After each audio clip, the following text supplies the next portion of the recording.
Hello दोस्तों, मैं हूं श्याम गहलोत और आप देख रहे हैं सोलर प्लस इलेक्ट्रिकल इन्फॉर्मेशन। दोस्तों, आज हमारा वीडियो का टॉपिक है जो कि मध्य प्रदेश सरकार द्वारा चलाई जा रही सोलर पंप योजना। तो हम आज मुख्यमंत्री सोलर पंप योजना के बारे में जानकारी लेंगे। दोस्तों, इसके लिए पात्रता क्या क्या है वो जानकारी लेंगे। आप ऑनलाइन आवेदन कैसे कर सकते हैं उसकी भी जानकारी लेंगे। साथ ही साथ आप ऑनलाइन आवेदन करते समय आपको अभी कितना पैसा पेमेंट करना पड़ेगा, इसके बारे में दोस्तों हम डिटेल्ड में जानकारी लेते हैं। आइए चलते हैं दोस्तों हम सोलर पंप योजना की ऑफिशियल वेबसाइट प्रदेश ऊर्जा विकास निगम लिमिटेड की ऑफिशियल वेबसाइट पर आ चुके हैं। मैं इस वेबसाइट का लिंक आपको डिस्क्रिप्शन में दे दूंगा। तो आइए दोस्तों हम मुख्यमंत्री सोलर पंप योजना के बारे में जानकारी लेते हैं। तो दोस्तों, योजना के बारे में थोड़ा सा समझ लेते हैं। प्रदेश किसानों के लिए अगले 5 वर्ष के लिए 2 लाख सोलर पंप स्थापना का लक्ष्य है, जो कि सरकार का लक्ष्य है दोस्तों। तो 2 लाख सोलर पंप स्थापित करने के लिए सरकार प्रतिबंधित हैं। तो दोस्तों, आवेदन की प्रक्रिया के बारे में थोड़ा सा समझ लेते हैं। आवेदन की क्या क्या प्रक्रिया है दोस्तों। तो सबसे पहला पंजीकरण है, आवेदन करना है। उसके बाद विभागीय स्वीकृति है और उसके बाद स्थापना है दोस्तों। तो इसके बारे में हम बाद में थोड़ा सा डिटेल्ड में डिस्कस करेंगे। तो आइए इसका डैशबोर्ड समझ लेते हैं। डैशबोर्ड में दोस्तों कुल आवेदन का जो लक्ष्य है दोस्तों वो है 25,000 आवेदन के लिए, जिसमें से 17,839 कुल आवेदन प्राप्त हो चुके हैं दोस्तों इस वेबसाइट पर, एवं 14,271 आवेदनों को दोस्तों स्वीकृति प्राप्त हो चुकी हैं एवं इंस्टॉलेशन का कार्य भी पूरा हो चुका है। तो आइए सोलर पंप के प्रकार के बारे में समझ लेते हैं। यदि किसी कृषक को 1 हॉर्स पावर का सबमर्सिबल पंप लगाना है दोस्तों, तो उसको 19,000 रुपये का अंशदान सरकार को देना होगा। इसी प्रकार 2 हॉर्स पावर का दोस्तों सरफेस वाला सिस्टम लगाना है अगर, तो उसके लिए 23,000 रुपये की राशि है। उसके बाद 2 हॉर्स पावर का दोस्तों सबमर्सिबल पंप यदि लगाना चाहते हैं तो 25,000 रुपये आपको भुगतान करना होगा। यदि आप 3 हॉर्स पावर के लिए सिस्टम लगाने के लिए सोच रहे हैं दोस्तों, तो 36,000 रुपये की धनराशि आपको देनी होगी। इसी प्रकार 5 हॉर्स पावर का सबमर्सिबल पंप लगाने के लिए 72,000 रुपये हैं दोस्तों, और 7.5 हॉर्स पावर के लिए दोस्तों 1,35,000 रुपये आपको देना होगा। यदि आप 10 हॉर्स पावर का सबमर्सिबल पंप लगाना चाहते हैं दोस्तों, तो इसके लिए 2,17,840 रुपये की धनराशि देनी होगी। तो आइए दोस्तों अब हम समझ लेते हैं कि इसके लिए क्या क्या ज़रूरी कागजात चाहिए दोस्तों, और एमपी मुख्यमंत्री सोलर पंप योजना में किन किन आवश्यक दस्तावेजों की आवश्यकता होती हैं, इसके बारे में हम पढ़ लेते हैं। आवेदक मध्य प्रदेश का स्थायी निवासी होना चाहिए। आवेदक के पास किसान कार्ड होना ज़रूरी है दोस्तों। आधार कार्ड की ज़रूरत होती है। निवासीय प्रमाण पत्र की ज़रूरत होती है। खेती योग्य भूमि के कागजात जैसे B1, खसरा इत्यादि कागज होना आवश्यक हैं। मोबाइल नंबर एवं पासपोर्ट साइज के फ़ोटो की भी आवश्यकता है दोस्तों। मुख्यमंत्री सोलर पंप के नियम और दिशा निर्देश के बारे में समझ लेते हैं। आवेदक केवल अपनी यानी खुद की भूमि के लिए ही मुख्यमंत्री सोलर पंप योजना के अंतर्गत आवेदन कर सकता है। आवेदक द्वारा निम्नलिखित जानकारी का सत्यापन होना आवश्यक है दोस्तों। सोलर पंप का उपयोग केवल सिंचाई के लिए ही कर सकते हैं, मीन्स ओनली कृषि कार्य के लिए ही दोस्तों सोलर पंप का उपयोग किया जा सकता है। इस पंप को ना तो आप सेल आउट कर सकते हैं यानी बेच सकते हैं दोस्तों, और ना ही किसी के नाम पर हस्तांतरित कर सकते हैं। इस योजना का लाभ लेने के लिए दोस्तों मध्य प्रदेश ऊर्जा विकास निगम लिमिटेड के सोलर पंप स्थापना से सहमति पत्र लेना पड़ता है दोस्तों।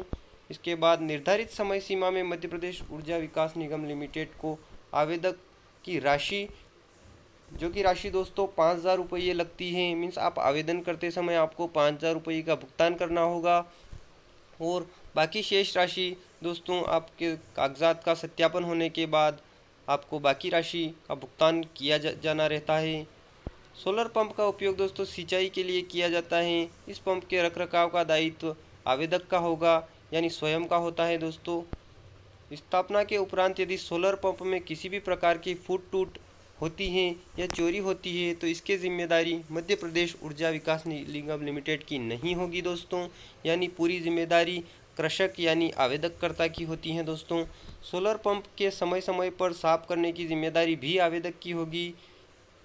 यदि सोलर पंप में किसी भी उपकरण के साथ छेड़छाड़ की जाती है दोस्तों, तो इसकी जिम्मेदारी स्वयं आवेदक की रहती है।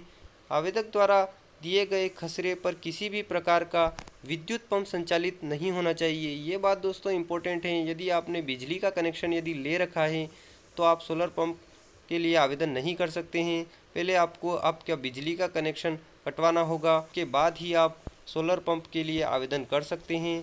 आवेदन करने के पश्चात आवेदक यदि मोबाइल नंबर बदल लेता है, मीन्स यदि आवेदक या कृषक मोबाइल नंबर बदलता है, तो इसकी जानकारी मध्य प्रदेश ऊर्जा विकास निगम लिमिटेड को देनी होगी। दोस्तों आपको सोलर पंप की स्थापना के लिए छाया रहित स्थान उपलब्ध करवाने की जिम्मेदारी भी आवेदक की है।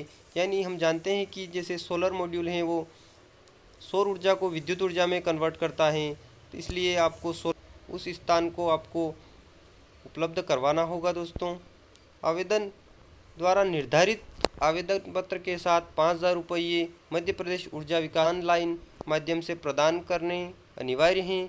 यदि यह राशि प्रदान नहीं की जाती है तो आपका आवेदन निरस्त हो जाएगा। यानी आपको 5,000 रुपये की राशि ऑनलाइन आवेदन करते समय भुगतान करनी होगी। निर्धारित लक्ष्य से अधिक आवेदन प्राप्त होने की स्थिति में समस्त आवेदन प्रक्रिया के माध्यम से लाभार्थी किसानों का चयन किया जाता है। जैसे कि चयन सूची मध्य प्रदेश विकास ऊर्जा लिमिटेड द्वारा लाभार्थी किसानों को प्रदान की जाती हैं। इस स्थिति में शेष राशि ऑनलाइन माध्यम से जल्द प्रदेश ऊर्जा विकास निगम लिमिटेड भोपाल को प्रदान करनी होगी। यानी आपका नाम सिलेक्टेड लिस्ट में यदि दोस्तों आ जाता है तो आपको 5,000 रुपये के अलावा जो आपकी राशि बचती हैं वो भी आपको भुगतान करनी होगी। शेष राशि प्राप्त होने के बाद दोस्तों 120 दिन के अंदर आपका स्थापना कार्य पूरा कर दिया जाता है। कुछ विशेष परिस्थितियों में 120 दिन की सीमा को बढ़ाया भी जा सकता है। यानी ये सरकार का रूल है कि यदि कुछ समस्या आती है या कुछ ऐसी सिचुएशन आती है तो 120 दिन से अधिक समय भी लिया जा सकता है। सोलर पंप स्थापना के कार्य में देरी होने पर मध्य प्रदेश ऊर्जा विकास निगम लिमिटेड की कोई जिम्मेदारी नहीं होगी। दोस्तों सोलर पंप की स्थापना के बाद पंप को लाभार्थी किसान को प्रदान किया कर दिया जाता है। दोस्तों सोलर पंप एक बोर्ड लगाया जाएगा जो सोलर पंप से संबंधित सारी जानकारी होगी। मीन्स आपको एक मैनुअल्स दे दिया जाएगा कि आपको इसको कैसे ऑपरेट करना है, इसका रखरखाव कैसे करना है, सारी जानकारी एक बोर्ड पर लिख दी जाएगी। दोस्तों यदि आवश्यकता पड़ती है तो लाभार्थी किसान को मुख्य रोड से साइट तक ट्रांसपोर्टेशन एवं स्थापना में सहयोग करना होगा। यानी दोस्तों यदि आपका खेत का रास्ता या में थोड़ी कुछ परेशानी है दोस्तों, तो आपको ट्रांसपोर्टेशन के लिए आपको थोड़ी सी उनकी सहायता करनी पड़ेगी। मीन्स जो इंस्टॉलेशन टीम आती है उसकी सहायता करनी होगी आपको। यदि किसी प्रकार की टूट फूट या लाभार्थी किसान को 3 दिन के अंदर एक FIR दर्ज करनी होगी एवं स्थापना कर्ता इकाई और जिला कार्यालय में इसकी सूचना देनी होगी। दोस्तों यदि आपका सिस्टम चोरी हो जाता है तो इस तरह की जो जानकारी है वो 3 दिन के अंदर आपको FIR दर्ज करवाकर जिला कार्यालय में आपको सूचित करना है। लाभार्थियों द्वारा पंप स्थापना के बाद स्थापनाकर्ता इकाई से उस कंपनी के मुख्यालय, सर्विस सेंटर एवं जिला स्तर पर प्रतिनिधि का दूरभाष नंबर प्राप्त करना आवश्यक है। मीन्स आपको एक कॉन्टैक्ट नंबर दे दिया जाएगा। दोस्तों यदि आपके सिस्टम में कुछ खराबी आती है या कोई किसी भी प्रकार की परेशानी आपको आती है तो आप उनके मोबाइल नंबर या लैंडलाइन नंबर पर आप कॉन्टैक्ट कर सकते हैं। मुख्यमंत्री सोलर पंप योजना का ऑनलाइन आवेदन कैसे करना है उसके बारे में जान लेते हैं। सबसे पहले दोस्तों हमको मध्य प्रदेश सोलर पंप योजना की ऑफिशियल वेबसाइट पर जाना है, जिसका लिंक दोस्तों मैंने आपको डिस्क्रिप्शन में दिया है। तो आइए उसको जैसे हम गूगल पे सर्च करेंगे तो आपके सामने इस प्रकार का एक इंटरफेस ओपन हो जाएगा, जिसमें आपको राइट साइड में दिख रहा होगा नवीन आवेदन। तो आपको नवीन आवेदन पर क्लिक करना है। दोस्तों नवीन आवेदन पर क्लिक करते ही आपके सामने कुछ इस प्रकार का इंटरफेस खुल जाएगा। दोस्तों लॉगिन करने के लिए आपको बोला जाएगा, तो आपको आपका मोबाइल नंबर दर्ज करना है और OTP भेजे वाले पर क्लिक करना है। दोस्तों तो आपके मोबाइल नंबर पर एक OTP जनरेट होगा और आपको यहाँ पर OTP डालने के बाद दोस्तों इस प्रकार का इंटरफेस आपके सामने ओपन हो जाएगा। तो इसमें के अंदर दोस्तों आपको सामान्य जानकारी मांगी जाएगी, यानी आवेदक का नाम, आवेदन के पति या पिता का नाम, जिला, तहसील, गांव, लोकसभा, पिन कोड एवं मोबाइल नंबर एवं ईमेल आईडी दर्ज करने के बाद दोस्तों आप इसको सबमिट करेंगे तो आपके सामने कुछ इस प्रकार का इंटरफेस दिखेगा दोस्तों, जिसके अंदर यदि हम सारी चीज़ों को दोस्तों डिस्कशन करेंगे तो वीडियो बहुत लंबा हो जाएगा, इसलिए मैं आपको शॉर्ट में समझाने का प्रयास करता हूं दोस्तों। पहला ऑप्शन जो है उसमें आपको सामान्य जानकारी भरना है।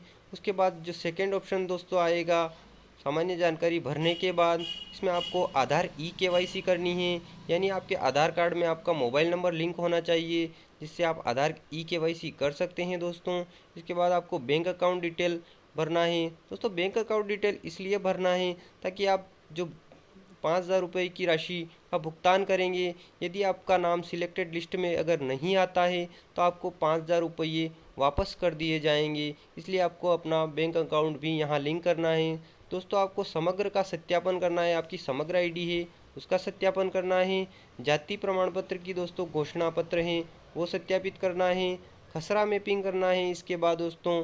और उसके बाद आपको सोलर पंप का प्रकार सिलेक्ट करना है दोस्तों कि आप कौन सा 1 हार्स पावर से लेकर 10 हार्स पावर में कौन सा सोलर पंप लेने के लिए इच्छुक हैं। उसके बाद ये सारी जानकारी भरने के बाद दोस्तों आपको एक ऑप्शन दिखाई देगा जिसमें सत्यापित जो हैं उस पर आपको टिक करके आपको इसको सारी जानकारी को सबमिट कर देंगे। इसको सबमिट करते ही एक आपको आवेदन क्रमांक मिल जाएगा दोस्तों।